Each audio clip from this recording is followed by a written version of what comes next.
Hello friends, എല്ലാവർക്കും daily English class റൂമിൻ്റെ പുതിയൊരു വീഡിയോയിലേക്ക് സ്വാഗതം. ഇന്നത്തെ വീഡിയോയിൽ നമ്മൾ 9ാം ക്ലാസ്സിൻ്റെ പരീക്ഷയ്ക്ക് വരാൻ സാധ്യതയുള്ള ചില ചോദ്യങ്ങളും അതിൻ്റെ ഉത്തരങ്ങളുമാണ് ഡിസ്കസ് ചെയ്യാൻ പോകുന്നത്. അപ്പോൾ നിങ്ങൾ ഈ വീഡിയോ ആദ്യം മുതൽ അവസാനം വരെ ശ്രദ്ധിച്ച് കാണുക, മനസ്സിലാക്കുക. ഇതിലെ ചോദ്യങ്ങൾ പരീക്ഷയ്ക്ക് വരാൻ സാധ്യതയുള്ള ചോദ്യങ്ങളാണ്. അതുപോലെ തന്നെ ഈ വീഡിയോ ഒന്ന് ലൈക്ക് ചെയ്യുക, ഈ ചാനൽ സബ്സ്ക്രൈബ് ചെയ്യുക. ആവശ്യമുള്ളവർക്ക് ഈ വീഡിയോ ഷെയർ ചെയ്ത് കൊടുക്കുകയും ചെയ്യുക. അപ്പോൾ ഒന്നാമത്തെ ചോദ്യം നോക്കാം. Read the passage given below and answer the questions that follow. അപ്പോൾ ഒന്നാമത്തെ ചോദ്യം ഒരു റീഡിംഗ് കോംപ്രിഹെൻഷൻ ക്വസ്റ്റ്യൻ ആയിരിക്കും. നമ്മുടെ ടെക്സ്റ്റിലെ പ്രോസ് ലെസൺസിലെ ഏതെങ്കിലും ഒരു പാരഗ്രാഫ് തന്നിട്ട് അതുമായി ബന്ധപ്പെട്ടിട്ടുള്ള ചോദ്യങ്ങളായിരിക്കും. അപ്പോൾ ഈ വരുന്ന പരീക്ഷയ്ക്ക് 3-4 യൂണിറ്റുകളിലെ പ്രോസ് ലെസൺസിനായിരിക്കും കൂടുതൽ വരാൻ സാധ്യതയുള്ളത്. അപ്പോൾ അതുകൊണ്ട് നമ്മൾ അത്തരം ചോദ്യങ്ങളാണ് സെലക്ട് ചെയ്തിരിക്കുന്നത്. In the year 1890, an old Parsi lady in the suburb of Dadar spoke to Mahadhu Hawaji Bacha. She wanted him to help her to get a tiffin carrier across to her husband, who worked in the commercial heart of Bombay, as the city was called then. അപ്പോൾ ഇത് നമ്മുടെ സഗ of tiffin careers എന്ന പാഠത്തിലെ ഒരു പാരഗ്രാഫാണ്. ഇതിൻ്റെ ഉത്ഭവത്തെക്കുറിച്ച് പറയുകയാണ്. Parsi lady തൻ്റെ ഭർത്താവിന് ഭക്ഷണം എത്തിച്ചു കൊടുക്കാൻ ഒരാളോട് ആവശ്യപ്പെട്ട് അതിനുശേഷം പിന്നീട് അത് ഈ പറയുന്ന ഡബ്ബാവാല സിസ്റ്റം ആയി മാറി എന്നുള്ള ആ ഒരു കാര്യമാണ് ഇവിടെ പറയുന്നത്. That was the start of the dabbawalas. From those humble beginnings, the self-made Indian organization has grown into a huge network whose incredible efficiency has won the admiration of international business schools and even of Prince, now King Charles of England. അപ്പോൾ ഇങ്ങനെ ആരംഭിച്ച ഈ ഒരു dabbawala system ഒരു വലിയ നെറ്റ്വർക്കായി മാറുകയും വലിയ വലിയ ആളുകളും അതുപോലെ ഇൻ്റർനാഷണൽ ബിസിനസ് സ്കൂളുകളുമൊക്കെ അവരെ പുകഴ്ത്തുക ഉണ്ടായി എന്നുള്ള ഒരു കാര്യമാണ് ഇവിടെ പറഞ്ഞിരിക്കുന്നത്. ഇനി ഇതുമായി ബന്ധപ്പെട്ടിട്ടുള്ള ചോദ്യങ്ങൾ നോക്കാം. What was the request made to Mahadu Havaji Bachche in the year 1890? What was the city of Mumbai known as in 1890s? Who expressed admiration for the dabbawalas efficiency? Pick out a phrase from the passage which means exceptionally good at. അപ്പോൾ ഒന്നാമത്തെ ചോദ്യം എന്തായിരുന്നു മഹാദു ഹവാജി ബച്ചയോട് നടത്തിയ request. അതുപോലെ രണ്ടാമത്തെ ചോദ്യം മുംബൈ 1890കളിൽ ഏത് പേരിലാണ് അറിയപ്പെടുന്നത്. അതുപോലെ ആരാണ് ഡബ്ബാവാലാസിൻ്റെ ഈ ഒരു അവരുടെ കഴിവിനെ പ്രകീർത്തിച്ചത്. നാലാമത്തെ ചോദ്യം ഒരു ഫ്രേസ് എടുത്ത് എഴുതാനാണ്. എക്സെപ്ഷണലി ഗുഡ് അറ്റ്, എന്തെങ്കിലും ഒരു കാര്യത്തിൽ നല്ല കഴിവുള്ള ആളായിരിക്കുക എന്നുള്ള അർത്ഥം വരുന്ന ഒരു വാക്ക് കണ്ടുപിടിച്ച് എഴുതാനാണ് പറഞ്ഞിരിക്കുന്നത്. അപ്പോൾ നമുക്കിതിൻ്റെ ആൻസേഴ്സ് നോക്കാം. ഒന്നാമത്തെ ചോദ്യത്തിൻ്റെ ഉത്തരം, the request was for him to help the old Parsi lady get a tiffin carrier across to her husband. അപ്പോൾ തൻ്റെ ഭർത്താവിന് ഒരു ടിഫിൻ ബോക്സ് എത്തിക്കുക എന്നുള്ളതായിരുന്നു ആദ്യത്തെ ഈ ഒരു ആവശ്യം. ഇനി രണ്ടാമത്തെ ചോദ്യം, in the 1890s Mumbai was known as Bombay. അക്കാലത്ത് മുംബൈയുടെ പേര് ബോംബെ എന്നായിരുന്നു. അതുപോലെ മൂന്നാമത്തെ ചോദ്യം, international business school express admiration for the dabbawalas efficiency. ഇവരുടെ എഫിഷ്യൻസിയെ പ്രകീർത്തിച്ചത് ഇൻ്റർനാഷണൽ ബിസിനസ് സ്കൂൾസാണ്. ഇനി pick out a phrase from the passage which means exceptionally good at. ആ ഒരു ഫ്രേസ് എന്ന് പറയുന്നത് ഇൻക്രെഡിബിൾ എഫിഷ്യൻസി എന്നുള്ളതാണ്. ഒരു ഫ്രേസാണ് ചോദിച്ചത്, അതുകൊണ്ട് അതാണ് അതിൻ്റെ ആൻസർ വരുന്നത്. ഇനി അടുത്ത ചോദ്യം നോക്കാം. We watched fascinated as the tray arrived and were sorted out into hand-drawn carts, cycles, and even festooned like multiple garlands around the necks and shoulders of delivering dabbawalas. അപ്പോൾ ഞങ്ങൾ നോക്കി നിൽക്കുന്ന സമയത്ത് ഈ പറയുന്ന ഡബ്ബാവാലാസ് വരികയും അവർ ഈ പറയുന്ന ടിഫിൻ എല്ലാം എടുത്ത് വെക്കുകയും പോകാൻ തയ്യാറാവുകയും ചെയ്യുന്നു. We learned that all dabbawalas are put through rigorous training because they have to deal courteously with customers. അപ്പോൾ ഇവർക്കൊക്കെ നല്ല training ലഭിക്കുന്നുണ്ടാവും.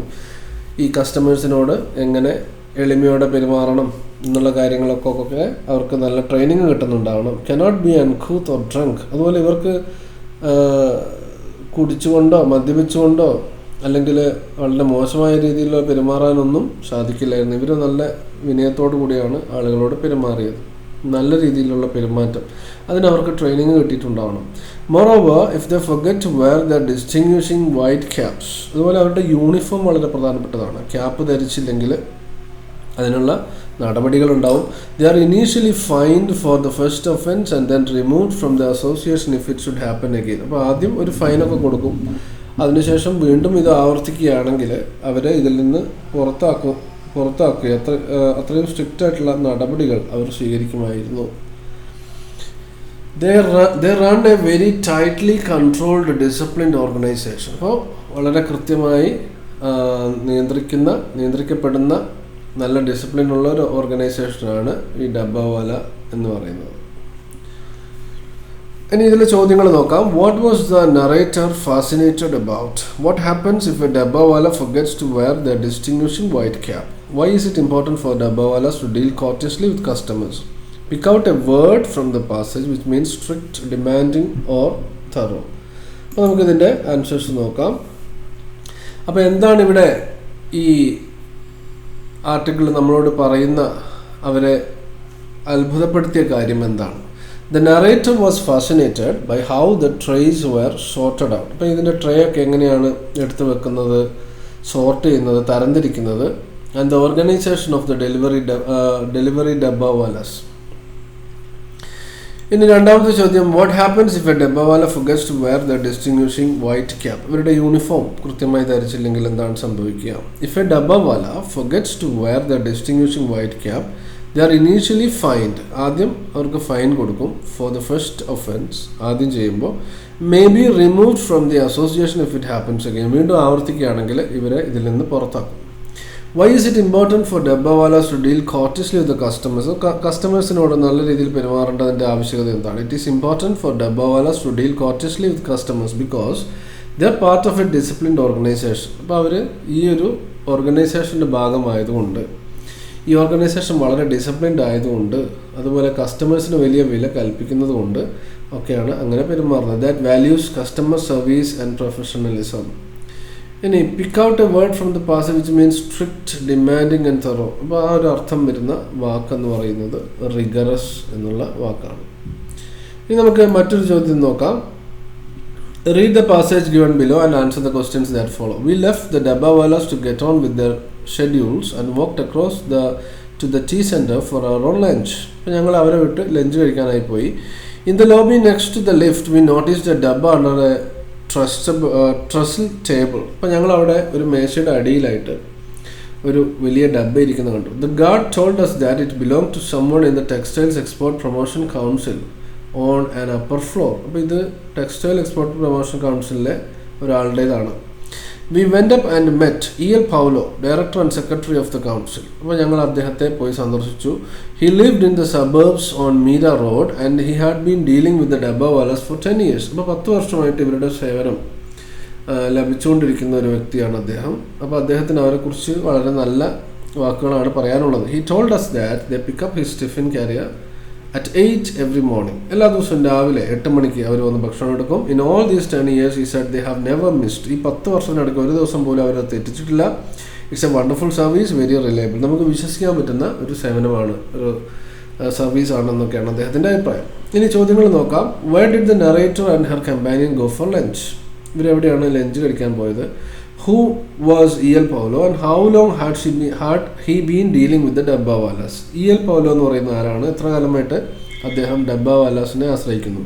How does E.L. Paulo's testimony highlight the efficiency and reliability of the dabbawalas? ഇത് അദ്ദേഹം ഇവരെക്കുറിച്ച് പറഞ്ഞ അഭിപ്രായം എന്താണ്? Pick out a word from the passage which means residential area located outside of the city center. അപ്പോൾ city സെൻറ്ററിൻ്റെ പുറത്തുള്ള ആളുകൾ താമസിക്കുന്ന ഒരു ഏരിയയ്ക്ക് പറയുന്ന ഒറ്റ വാക്ക് ഏതാണ് എന്നാണ് ആ ചോദ്യം. നമുക്കിതിൻ്റെ ആൻസേഴ്സ് നോക്കാം. അപ്പോൾ where did the narrator and her companion go for lunch? ഒരു ഭക്ഷണം കഴിക്കാൻ പോയത് എവിടെയാണ്? They went to the tea center for their lunch. ഇനി E.L. Paulo ആരാണ്? അദ്ദേഹം എത്ര കാലമായി ഈ ഡബ്ബാവാലാസിനെ ആശ്രയിക്കുന്നു? E.L. Paulo was the director and secretary of the council and he had been dealing with the dabbawalas for 10 years. 10 വർഷമായിട്ട് അവരുടെ സേവനം ഇദ്ദേഹത്തിന് ലഭിക്കുന്നുണ്ട്. How does E L Paulose testimony highlight the efficiency and reliability of the dabbawalas? ഇവരെക്കുറിച്ചുള്ള അഭിപ്രായം എന്താണ് പറയുന്നത്? E L Paulose testimony അദ്ദേഹം അവരെക്കുറിച്ച് പറയുന്നത് highlights their efficiency and reliability. അപ്പോൾ അവരുടെ വിശ്വസ്തതയെ അവരുടെ കഴിവിനെയൊക്കെയാണ് അദ്ദേഹം പ്രശംസിച്ചത്. By stating that in all the 10 years he has used their service they have never missed a delivery. ഒരു തവണ പോലും അവർ അത് തെറ്റിച്ചിട്ടില്ല. ഇൻഡിക്കേറ്റിംഗ് കൺസിസ്റ്റൻറ്റ്, അപ്പോൾ കൃത്യതയുള്ളതാണ്. അതുപോലെ കൃത്യമായിട്ട് അവർ കാര്യങ്ങൾ ചെയ്യുന്നുണ്ട്. നമുക്ക് വിശ്വസിക്കാൻ പറ്റുന്ന, ഡിപ്പെൻഡ് ചെയ്യാൻ പറ്റുന്ന ഒരു സർവീസാണ് ഡിപ്പെൻഡബിൾ സർവീസ്. ഇനി ഈ അർത്ഥം വരുന്ന വാക്ക് residential area located outside of the city centre. ആ വാക്ക് സബേർബ്സ് എന്നുള്ള വാക്കാണ്. ഇനി മറ്റൊരു ചോദ്യം നോക്കാം. All around me was fear and anxiety which manifested as I reigned in silence and a determined grip on the seat handles. I must have been the only passenger on that flight who was happy with the turbulence. അപ്പോൾ ഇത് നമ്മുടെ waiting for rain എന്നുള്ള പാഠത്തിലെ അനിത നായർ യാത്ര ചെയ്ത് വരുന്ന ഭാഗത്ത് അതിനെക്കുറിച്ചുള്ള ഒരു പാരഗ്രാഫാണ്. അപ്പോൾ ഇവർ ഈ വിമാന യാത്രയിൽ ഇവർ അനുഭവിച്ച ആ ഒരു ടർബുലൻസിനെ കുറിച്ചാണ് പറയുന്നത്. An uneventful flight meant good weather, so turbulence meant just one thing, wind currents. അപ്പോൾ അത് ഇവർ ഈ യാത്രയ്ക്കിടയിൽ ഈ പറയുന്ന പ്രശ്നങ്ങളൊക്കെ ഉണ്ടായപ്പോൾ അവർ സന്തോഷിച്ചു. കാരണം അതിൻ്റെ അർത്ഥം മഴ വരാൻ പോകുന്നുണ്ട്, മൺസൂൺ സീസൺ ആകാൻ പോകുന്നുണ്ടെന്നാണ്. And hence the monsoon. After all I was travelling to Kerala to renew my acquaintance with the monsoon. അപ്പോൾ മൺസൂണുമായിട്ടുള്ള ബന്ധം പുനഃസ്ഥാപിക്കാൻ വേണ്ടി പോവാണ്. For almost 6 weeks now, the southwest monsoon has been playing hide and seek. അപ്പോൾ കുറേ കാലമായിട്ട് ഇപ്പോൾ വരും എന്നൊക്കെ പറഞ്ഞ് ഈ മഴക്കാലം ഇങ്ങനെ പറ്റിച്ചുകൊണ്ടിരിക്കുകയാണ്. My daily calls to my parents would begin with the query, is it raining there? അപ്പോൾ സാധാരണ അവർ വിളിക്കുമ്പോൾ ചോദിക്കാറുണ്ട്, ഞാൻ അങ്ങോട്ട് വിളിക്കുമ്പോൾ പേരൻസിനോട് ചോദിക്കാറുണ്ട് അവിടെ മഴ തുടങ്ങിയോ എന്നൊക്കെ. This wasn't a conversation filler as it tends to be when two people have nothing to say to each other. This was a genuine query. അപ്പോൾ ഇത് വെറുതെ ഒരു രസത്തിന് ചോദിക്കുന്നതല്ല, ഇത് സത്യസന്ധമായ ഒരു ചോദ്യമാണ്. അതിനോടുള്ള ഇഷ്ടം കൊണ്ടാണ് അങ്ങനെ ചോദിക്കുന്നത്. For the answer would determine my next set of questions about leaky roofs, slippery paths, power outages and ground cover that with the rain would take over the land. അപ്പോൾ ഈ മഴക്കാലം ആരംഭിച്ചു കഴിഞ്ഞാൽ ഉണ്ടാകുന്ന കാര്യങ്ങളെക്കുറിച്ചൊക്കെ ചോദിക്കാനും കൂടി വേണ്ടിയാണ്. ഇനി ചോദ്യങ്ങൾ നോക്കാം. Why was the author happy with the turbulence during the flight? What was the author's main purpose for traveling to Kerala? What were some of the concerns the author had about monsoon in Kerala? What was the author's daily query to her parents during phone calls? നമുക്കിതിൻ്റെ answers നോക്കാം. എന്തുകൊണ്ടാണ് ഇവർ ഈ പറയുന്ന turbulence, കുലുക്കം ഉണ്ടായ സമയത്ത് ഇവർ സന്തോഷിച്ചത്? The author was happy with the turbulence because it indicated wind currents. അതിൻ്റെ അർത്ഥം കാറ്റടിക്കുന്നുണ്ട്, മഴ വരുന്നുണ്ട് എന്നൊക്കെയാണ്. Which meant that the flight was uneventful and good weather was likely. What was the author's main purpose for traveling to Kerala? കേരളത്തിലേക്ക് പോകുന്നതിൻ്റെ പ്രധാന ഉദ്ദേശം എന്താണ്? The author's main purpose for traveling to Kerala was to renew, പുതുക്കുക, their acquaintance with the monsoon. ഇപ്പോൾ മഴക്കാലമായിട്ടുള്ള ആ ബന്ധം പുതുക്കാൻ വേണ്ടിയിട്ടാണ്. What were some of the concerns the author had about monsoon in Kerala? ഇപ്പോൾ കേരളത്തിൽ മഴക്കാലം വന്നു കഴിഞ്ഞാൽ ഇവർക്കുള്ള ആകുലതകൾ എന്തൊക്കെയാണ്? The author was concerned about leaky roofs, അല്ലേ, ചോർച്ച, slippery paths, അല്ലേ, തെന്നുന്ന വഴികൾ, power outages, അല്ലേ, കറണ്ട് ഇല്ലാത്ത അവസ്ഥ, and the ground cover that would be affected by the rain. അതുപോലെ മഴക്കാലത്തുണ്ടാകുന്ന മറ്റ് പ്രശ്നങ്ങളൊക്കെയാണ്. What was the author's daily query to her parents during phone calls? Phone വിളിക്കുന്ന സമയത്ത് സാധാരണ ചോദിക്കാറുള്ള ചോദ്യങ്ങൾ എന്തൊക്കെയാണ്? The author's daily query to their parent was, is it raining there? അവിടെ മഴ പെയ്യുന്നുണ്ടോ എന്നുള്ളതാണ്. ഇനി നമുക്ക് മറ്റൊരു ചോദ്യം നോക്കാം. Read the passage given below and answer the questions that follow. Bangalore, the city where I live when not in my village, Mundakot Kursi in Kerala, was going through its windy phase. ഇപ്പോൾ ബാംഗ്ലൂർ നല്ല കാറ്റൊക്കെ അടിക്കുന്ന സമയമാണ്. For over a week now, a brutal wind had been sweeping the northern outskirts of the city with a menacing growl. അപ്പോൾ അത് വലിയ ശബ്ദത്തോടു കൂടി ഇങ്ങനെ കാറ്റടിച്ചുകൊണ്ടിരിക്കുകയാണ്. Windows shutters banged, ജനലുകളും വാതിലുകളൊക്കെ അടയുന്നു. Doors unlatched themselves around my home. Trees creaked and groaned while leaves hissed and whispered. Through night and day the wind blew. രാത്രിയും പകലും ഒക്കെ ഈ കാറ്റുണ്ടാവും. Pushing the monsoon clouds away. Monsoon മഴക്കാലത്തെ ഇങ്ങനെ മാറ്റിക്കൊണ്ട് പോവുകയാണ് അത് ചെയ്യുന്നത്. So a turbulent flight into Kerala indicates possible rains. അപ്പോൾ ഈ ഒരു turbulence അത് മഴയുടെ സാധ്യതയെ കൂട്ടുന്നു. Except that as we descend into Kochi it seemed to have no rain either. അപ്പോൾ വളരെ പ്രതീക്ഷയോടുകൂടിയാണ് വിമാനത്താവളത്തിൽ ചെന്ന് ഇറങ്ങുന്നത്. മഴയൊക്കെ ഉണ്ടാവും എന്നൊക്കെ വിചാരിച്ച് പക്ഷേ നിരാശപ്പെടേണ്ടി വന്നു. ഇനി ചോദ്യങ്ങൾ നോക്കാം. What part of the city of Bangalore was experiencing a windy phase? Why do you think the author mentioned the wind's menacing growl? What effect did the wind have on the monsoon clouds in Bangalore? How did reality differ from expectation when the narrator landed in Kochi? ഓരോന്ന് നമുക്ക് നോക്കാം. Which part of the city of Bangalore was experiencing a windy phase? ബാംഗ്ലൂരിൻ്റെ ഏത് ഭാഗത്താണ് ഇത്തരത്തിലെ കാറ്റുകൾ അടിക്കുന്നത്? The northern outskirts of the city, അല്ലെ സിറ്റിയുടെ നോർത്തേൺ ഭാഗത്താണ് were experiencing a windy phase. Why do you think the author mention the wind menacing growl? അല്ലേ, അപ്പോൾ ഒരു ഗ്രൗൾ, ഒരു ശബ്ദം, അത് വളരെ നമുക്ക് ബുദ്ധിമുട്ടുണ്ടാക്കുന്ന ഒരു മൂളിച്ച എന്നൊക്കെയാണ് അതിൻ്റെ അർത്ഥം.